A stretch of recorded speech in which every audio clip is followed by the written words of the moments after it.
Sekarang kalau masalah tu bagi saya selesai lah dah. Dah tak ada masalah dah. Tidur malam pun senang.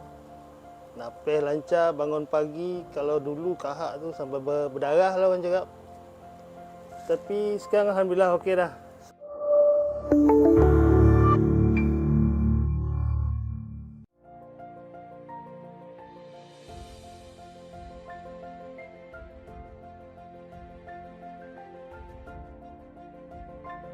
Assalamualaikum warahmatullahi wabarakatuh. Nama saya Kak Marul. Ada orang kenal Apak lah, Apak 5A. Umur saya tahun ni 42 tahun. Dan buat masa ni saya menyanyi. Saya ni masalah kesihatan. Yang borek-borek tu tak adalah banyak buat masa ni. Ada dua sebenarnya. Sebab kita kerja pagi dah bangun, malam kena berfikir lagi.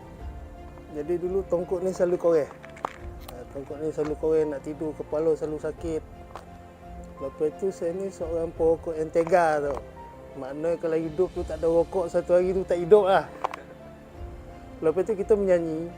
Pagi kan dengan kahak dia, itu yang tak boleh tahan.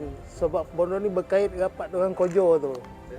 Bila berkahak macam mana nak nyanyi kan. Tapi lepas sebulan lebih tu saya rasa ada ringan sikit badan ni.